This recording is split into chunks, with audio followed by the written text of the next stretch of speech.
So, ayan po, gaya ng sinabi ko kanina, ay mag-uusap kami ni Yel, no? Isa sa half-sister ni Ate Mary Chris and Ate Princess. Siya yung pinakabunso sa lahat. 10 silang magkakapatid. Pero sa pangalawang pamilya ni nanay ay siya lang mag-isa, no? Siyang iisang anak lang po. Si Mariel. Tama. Isang anak lang po ni nanay sa pangalawang asawa po, mga kabay. So ngayon, Yel, maitanong ko lang. Anong reaction nyo na natulungan namin si Princess? Nung una pa lang po, ma'am, nung napanood namin, sobrang galak po kasi natulungan nyo. Kasi hindi naman po palagi nakapagpupunta sila dito, may maibibigay po kami. Ganun po, lalo na ang nanay kasi matanda na din po. Hindi naman po palagi na pupunta sila dito na meron at meron po. Kaya sobrang saya, ma'am, kasi natulungan nyo po. Kaya sabi po namin ni nanay na sana yung mga naibigay nyo po, na itulong nyo, mas maigrow pa nila. Ganun po yung mas maipunta nila sa tama, nagagamit nila ng tama, yung ganun po, yung hindi nila hayaan yung oportunidad na tulong ninyo, ma'am. Na mawala lang. Opo, na mawala lang. So, Yel, una, sobrang tuwa nyo. Nung pumasok na sa eksena na nabanggit nila ang tungkol sa nanay nyo, napanood mo, narinig mo ang mga sinasabi ni Princess tungkol sa nanay mo, anong naging reaction mo doon? Nasad ako, ma'am, kasi parang nasaktan din po ako kasi parang nung una pa lang parang wala na pong maitulong sa kanila si nanay, parang hindi po nakapagbibigay. Ganun. Parang minasama nila ang nanay mo sa madaling salita. Opo. So lahat ng narinig mo, totoo po ba yon? Sa lahat ng narinig nyo na binato ni Princess, totoo ba ang narinig nyo sa nanay nyo? Ano masasabi mo doon sa narinig mo doon sa mismong bibig ng kapatid nyo? Anong mensahe mo doon? Anong masasabi mo? Yung ugali po ng Ate Princess ko, kasi nabasa ko nga po sa komento na sabi po doon na nagmana siguro si Princess sa nanay niya. Si Ate Mary Chris nagbanaw naman po sa tatay. Hindi po yun totoo. Kasi alam naman po namin lahat na magkakapatid na ang nanay namin ay sobrang bait po, na kung tatawag naman po namin, nandyan siya na ganun po. Kasi hindi naman po palagi na kapag pupunta sila dito, meron po may bibigay ang nanay. Ganun din naman po sa amin. Kasi ang tindahan po, kung aasahan mo lang yan, hindi naman po yan, Tama. Alam ko kung ano lang yung kita. Kaya nga sabi ko kanina, nagtatrabaho si mister mo, pero malaking tulong na ikaw din nagpupusigi sa bahay. Opo. Parang si Ate Marites din. Na kahit paano, hindi nauubusan ng barya-barya. Opo, ma'am. So, naging masama nga bang nanay si nanay mo? Naging masamang nanay ba doon sa mga anak niya? Hindi po. Kasi sa akin pa lang po, mapapatunayan ko naman. Kasi kung masama ang nanay sa kanila, ganun din po sa akin eh. Pero hindi po, kasi alam naman naming lahat magkakapatid na matulungin naman po ang nanay, maaasahan naman po nila minsan kung meron. Pero kung wala, talagang wala din po at matanda na din po, hindi naman po makapagbibigay palagi po. Sa pagkakatanda mo, Yel, anong sinabi ni Princess tungkol sa nanay niyo na nasaktan ka? Para po bang pagkakamali ni nanay na dahil po sa pag-aasawa niya ng iba, para pong pagkakamali niya na kaya siya naging ganun. Literal naman po. Kasi kung talaga namang yung pag-uugali mo hindi mo maayos, talagang hindi ka namang lalaking mabuti kung talagang yung ugali mo ng pagkabatay ganun na. Sa sinabi mo, parang hindi naging kasalanan ng nanay mo kung anong nagiging attitude ngayon ni Princess. Kasi Opo. yan talaga ang pag-uugali niya. Yan po ang ugali niya talaga po, ma'am. So, narinig mong ganyan at meron pang sinabi si Princess na iniwan sila ng nanay. Opo. Iniwan sila sa ere. Bakit kaya iniwan at anong pagkakaalam mo na bakit iniwan sila ng nanay mo? Kasi po, ma'am, hindi ka naman makapagtitiis sa asawa mo kung nakikitaan mo ng hindi maganda po. Yung kung nasasaktan ka din, hindi lang siyempre po kahit hindi nasasaktan ng physical, kung nasasaktan ka naman sa Damdamin. mga nasasabi niya, ganun po. Talaga pong makakapag-isip ka din na layasan na, ganun po, na iwanan mo na, kasi hindi mo na din makaya yung talaga po, Problema. hindi naman po ng nanay dati na kasi natanong ko din po na bakit nag-asawa ka pa ng iba, buti naman nakilala mo si Papa, ganun po. Hindi naman din ako makapag-is kay tito mo yung una kong asawa kasi nasasaktan din ako sa mga nasasabi niya na din po niya daw minsan, gano'n, nagbabatuhan sila kapag nag-aaway kasi magaling din merong po uminom. merong physical minsan nangyayari Opo. sa tatay mo at tatay nila. Opo.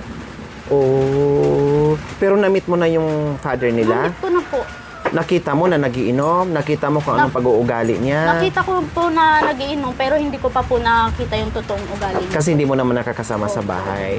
So nabanggit ng nanay mo na si tatay nila noon ay talagang may time na nagpipisikalan sila. Opo, nagpipisikalan po sila pag nag-aaway. Nagbabatuhan. Kaya po, sino po naman ang makapagtipis? So ano yung saktong sinabi ni mama mo na iniwan ko dahil Ganun po, yung kapag nag-aaway kami, sinasaktan niya ako, yung nasasabihan niya ako ng hindi maganda, ganun po. Kahit hindi po sila nag-aaway daw ng nasasabihan niya daw po ng hindi maganda, nabubulyawan niya.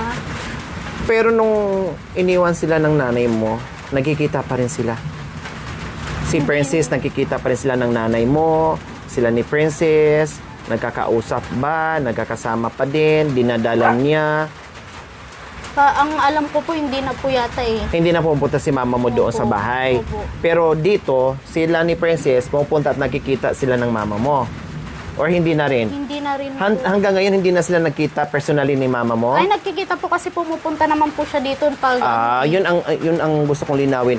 So after na naghiwalay yung papa nila at saka yung mama mo, pero yung relasyon sila ni Marie Chris o yung mga anak, nagkita-kita pa rin doon sa mother nyo ngayon. Opo, opo. Nagkikita-kita pa rin Opo. sila. Ito lang yung mali ni Princess kasi sabi niya hindi na daw niya nakita. Ay, nagkikita po sila, ma'am. Nagkikita-kita Opo, pa. kasi humihingi po ng dito yun ng minsan pera, pagkain po nila, gano'n. Minsan po, ilang araw lang, nandito na naman po, ganito, ganyan, mga ading po, kung may naman kayo, kasi wala nang Minsan po talagang hindi kami nakapagbibigay. Hindi lahat ng pagkakataon na Opo, nabibigyan. opo, Minsan nabibigyan. Opo. Minsan Nabibigyan hindi. naman po talaga, hindi na po namin yan. Kasi sino ba namang kapatid na hayaan mo lang na kaya. Pero minsan po talagang wala ka din Wala po talaga. talagang maibibigay eh. Kasi So, akala hindi ko- naman po ang buhay. Akala ko mga kabayan sa kwento ni Ate Princess na hindi na daw sila nakita ng nanay niya, hindi na daw pumunta doon. O totoo, hindi na pumunta doon. Pero sila Sila po ang pumupunta para manghingi po. Tapos po, kapag wala kaming naibibigay, hindi na po sila nagpapaalam umuwi. Uuwi na lang Kasi po. nagtatampo na. Nakita na lang po namin, wala na. Iinom lang kami. Paglabas namin, wala na sila.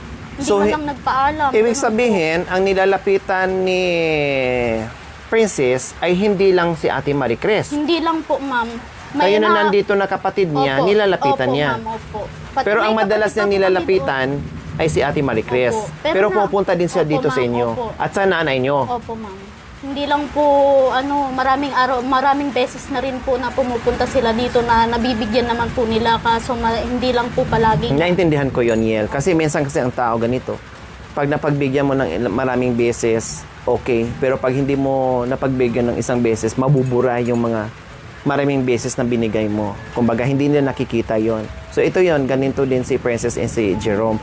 So hindi po pala lahat ng pagkakataon si Ate Marie Chris lang ang pinupunta nila. Pati dito yung mga kapatid at Opo. pati nanay nila na kapag kailangan ay nabibigyan din. Pero hindi naman din lahat ng pagkakataon na nabibigyan sila. Meron ding pagkakataon na hindi nabibigyan. Ganun talaga. Parang ako din. Hindi lahat ng pagkakataon na maibigay ko sa lahat. No? May mga pagkakataon din na hindi ko rin kayang ibigay. Kasi syempre may priority din silang dapat unahin. May pamilya. And kailangan din nila yung kinikita nila araw-araw. 'Di ba? So, ngayon, Yel, dahil alam ko isa ka rin sa nasaktan sa mga sinasabi ng ate mo, Princess, no? Kumusta ang ugali ni Princess sa pagkakaalam mo? Sa pagkakaalam ko talaga, ma'am, hindi maganda yung ugali niya. Kasi kung talagang maganda ang ugali niya, kahit wala man kaming maibigay, nagte-thank you pa rin po sana, nagpapaalam po na Thank you po, Nay. Uwi na po kami, mga ading ko. Punta na po kami. Ganun po, balik po kami sa susunod. Kahit ganun lang po sana na ano eh. Tampo ka agad, and then Opo, hindi nagtatampo. nagpapaalam. Opo, Pag hindi nagtatampo nabigyan, agad siya, opo. doon lang yun lang ang ayaw nyo. Opo. Tapos yung ano, kapag hindi po niya, ano yung mga gusto niya, yung Masunod. nangiirap eh. Ah. Nangiirap po siya, ganun. Pag sinabi po, wala naman kaming maibigay ate ngayon kasi may binayaran din kami. Balik ka na lang sa susunod kung sakaling meron, ganun po. Pero yung mata, gagawin Irat ka agad. Oo, makikita mo naman talaga, ma'am. Mapapansin mo naman talaga Hindi naman sa natin itsura niya. ipagkailayan. Opo. Tama naman ang sinasabi ni Ate Yel. Talagang ganyan naman ang attitude ni Princess na ang galing umirat, ang galing gumanyan umikot yung nguso. Kung anong galing ng irat niya, mga kawin, ganun din ang nguso.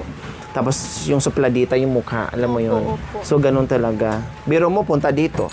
Kung bibigyan, okay. Kung hindi naman, yes. Kailan kayo nag-umpisa manood sa vlog nung naipalabas namin si Sabi po ni Ate Marie Cruz kay nanay nung nagkita sila, Nay, may napanood ka na ba about Really It? Sabi niya, ano yun? Sabi ni nanay, na ano siya ng vlogger, na ano si Jerome, ganito ganyan. Sabi niya po, ngayon po, tinanood din namin, hinanap po namin sa YouTube.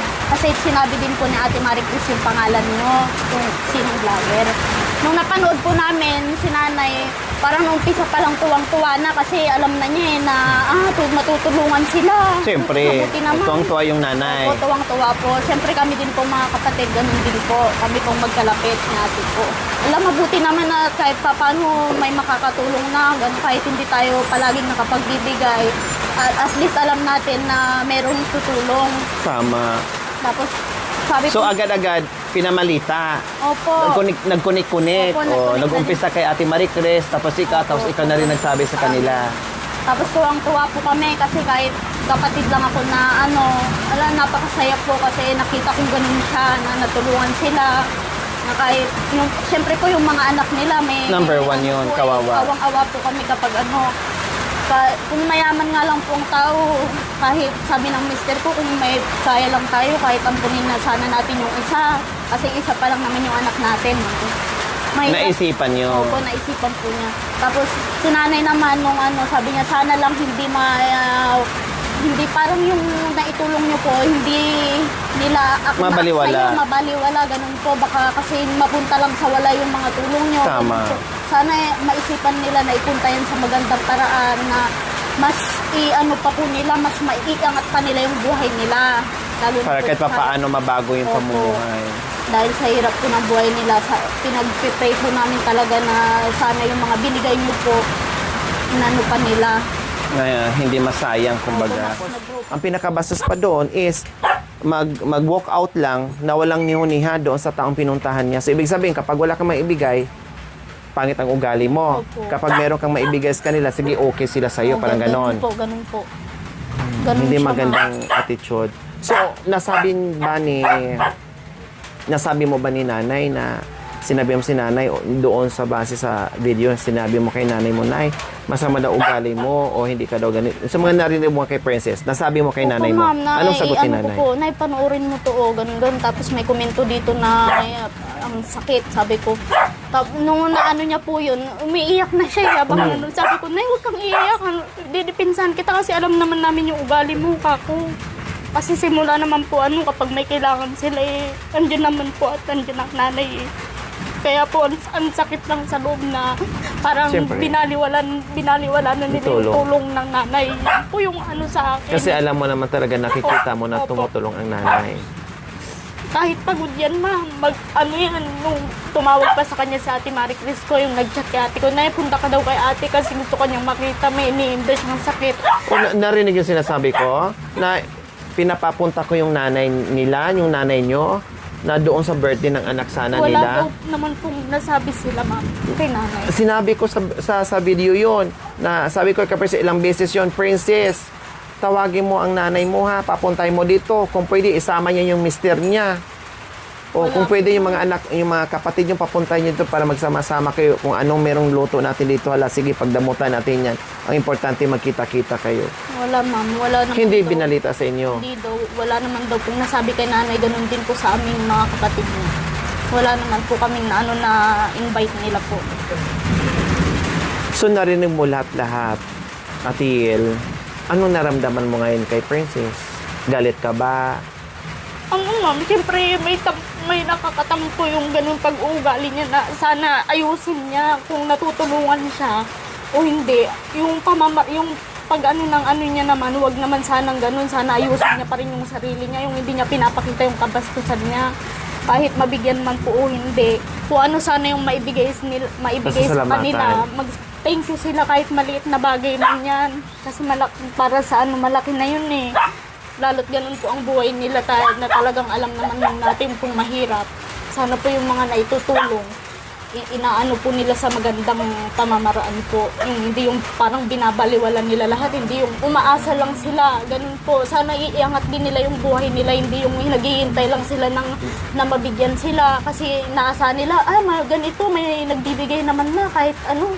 Bumili tayo ng ganito. Ganun po sana inaano nila sa magandang pamamaraan kung may pera silang nahahawakan. Ganun po. Hindi yung waldas dito, waldas doon. Kasi meron. Opo, kasi inaasahan nilang may nagbibigay. Sana po hindi ganun. Sana ayusin nila yung sarili nila, yung buhay nila. Para mas umangat po yung ano nila. Para hindi naman nakikita na ganun na lang, na nahihirapan sila, na ganun na lang. Na maayos po sa namin nung napanood po namin yun yung unang video niyo po, napakasaya kasi may tumulong po. Pero nung napanood na po namin yung ayan na lumabas na yung tunay na ugali ni Ate Lit, pinakita na naman niya yung ganung ugali niya. Ganun po yung namin kay Ate Lit. Kaya nasasaktan din po ako sa mga nasasabi nila na parang nababawaliwala ang nanay. Kasi, totoo. Kasi ang pagkakaalam ko, pagkakaintindi ko doon sa sinasabi niya, nabandon niya sila. Hindi po. Naghanap ng ibang lalaki. Opo, naghanap po Diba? talaga. O, naghanap ng ibang lalaki, nabandon niya, and then wala nang pakialam sa kanila. May pakialam po, ma'am. Pero kahit nag-asawa, nagbibigay pa rin at nagkita-kita pa rin sila. Opo. Hindi ko naman din pinapaboran si nanay. Yes, nagkasala si nanay. Yung iniwan nila, yes. Pero yung pagiging nanay niya ay nandoon pa rin. At kung sino yung mga anak na lalapit sa kanila or lalapit sa kanya, ay kung ano yung maitulong, ay nandoon pa rin. Kasi nagtatrabaho si nanay, no, para kahit papaano kung sino yung mga anak na lalapit sa kanya, hingi ng tulong, ay mabibigyan kahit papaano, kumbaga. Yes, hiniwalayan sila ni nanay dahil may rason, may problema na hindi kinaya ni nanay na nagdulot sa hiwalayan. No? So, syempre, nasa kay nanay na yon. Hindi na natin pwedeng saklawan o pakialaman o pigilin natin na, huwag kang mag-asawa. Sige, huwag kang na kay nanay na yon. Siya na ang nagde-decide ng mga kabayan. Hindi anak, hindi ikaw, hindi ako, hindi tayo, kundi sarili ni nanay nag-decide noon na piliin dahil hindi kinaya ang pagiging lasinggero ni tatay. Opo. And then dumating sa point na nagbabatuhan, nagpipisikalan. So, hindi kanaya ng matanda.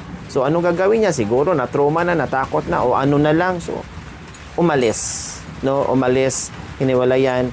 At dumating sa point po mga kabayan na talagang nagkaroon ng pangalawang mister.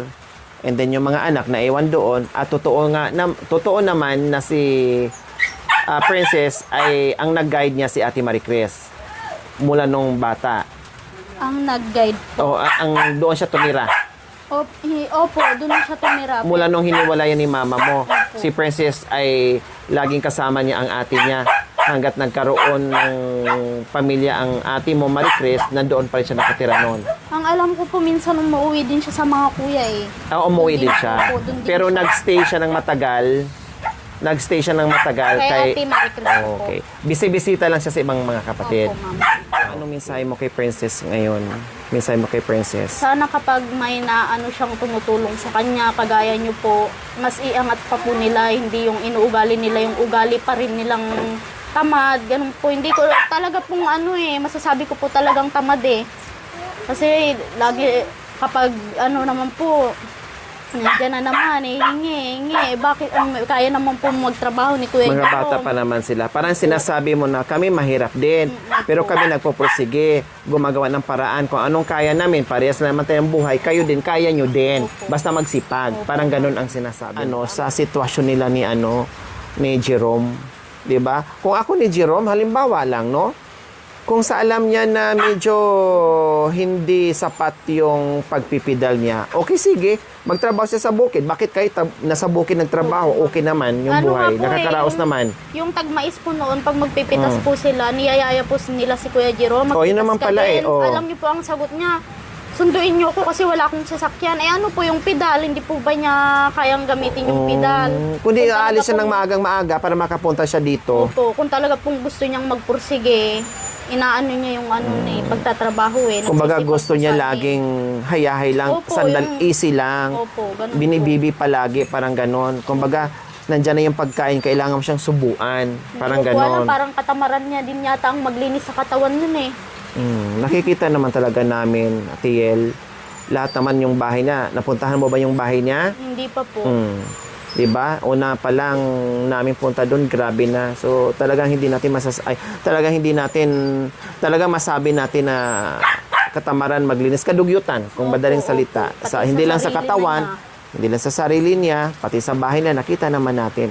Until now, pinupursige ko pa din maglinis, malinis, maligo. Kasi sayang yung bahay, napakaganda, and then Opo, ang ma'am. amoy ay hindi mo mawari kung anong klaseng amoy. 'Di ba? So, yun lang. So, wala kang na ibang mensahe ng kapatid mo. Ayun po ma'am, na anuhin niya yung sarili niya, baguhin niya. Hindi yung palaging kapag naghihintay na lang ng may magbibigay. Ganun. Kung may trabaho, magtrabaho kayo. Ganun. Ingatan niyo yung mga naibibigay sa inyo. Hindi yung nandyan lang kayo na naghihintay ng tulong. Ganun po. Na magbago ka Ate Liit para sa sarili mo, para sa mga anak mo, para sa buhay niyong mag-iina. Magpursige ka Ate Liit kasi hindi naman ganyan lang ang buhay. Laban lang ate. Purino kasapno ko ay ayatang kakabsat ko. Ngawan man ti maitid niya kanayon kapag pasensyaan kami. Agan anos lata ti biyag ate. Agwa ka, agbaliw ka. Ado pa ti chance ate. Tapno makwamot ti tao kanya mga tumultulong nga po naragsak mo ti puso da. Yun po. Hindi masamang lumo kay ate. Hindi naman po. Siyempre, kinikilala mo pa rin siyang ate mo. Siyempre, gaya ng sinabi mo kanina na hindi ko naramdaman na iba ako sa kanila. Naramdaman mo 100% na ate mo sila at ading kanila. So, Princess, baka mapanood mo yung video namin. No, napakabait pa rin ng ading mo. No, nagsasabi lang siya ng totoo. Ang gusto lang niya ay baguhin niyo naman yung buhay niyo para naman sa inyo yan. No, at pagyamanin yung mga naibigay, no. Doon sa mga mensahe ng ading mo at mga sinasabi niya ay totoo 'yon, no. Yan talaga ang obserbasyon, hindi lang naman sa ading mo, sa mga viewers natin na iba na hindi natin kaano-ano, na hindi nyo kaano-ano, no. Yun naman talaga ang bato sa iyo. Kaya sana lahat ng 'yon ay maging lesson sa iyo, no. At matuto kayo sa buhay-buhay kasi kami, yung ating mga viewers, yung mga kapatid nyo, walang ibang ninais kundi mapabuti ang buhay nyo, no, mapabuti kayo dahil hindi yan para sa amin, para sa inyo yan, 'di ba? Kahit ang ading mo ay kung tutuusin magagalit sa iyo, no. Kung tutuusin, iba-iba ang sasabihin sa'yo. Kasi syempre, i-defend niya. Nanay yung dalawa yan eh. Kumbaga eh. Unang inis ko po talaga sa kanya yung napanood ko pong live na parang ayaw niya kayong pagbuksan. Doon po talaga unang gigil ko eh, na tinulungan ka niyan, ginanyan mo. Imbis na may tutulong. Talagang natangako po. Natangako po talaga kahit na wala siya dito. Tanga ka talaga Ate Liit, pinapairan mo yung katangan mo. Ganun po to, tinulungan ka niyan. Sobrang bait, tapos ginanyan mo na ayaw yung pagbuksan. Lukarit ka talaga nga babae. Hindi lang siya nagsabi ng mga kabayan, kahit yung iba, yung ate niya, ganun din. Opo, yun Habang po yung nanonood sa pagbuksan. kinakausap yung cellphone ng gigigil kay Ate Princess. Totoo po yan. Hindi lang si Ate Yel ang nagsabi yan, pati yung ibang kapatid at pati yung mga viewers natin na para silang na kinakausap, nagigigil habang napapanood nila yung video natin. 'Di ba? Kaya i-welcome po kayo ng i-welcome. ang ano pa rin, alam niyo po, ang ginawa ni Princess mga kabayan, pati yung mga ate niya, kapatid niya ay nasaktan doon sa ginawa sa atin. Pero ganun pa din, tuloy ang kasal, nabalitaan mo?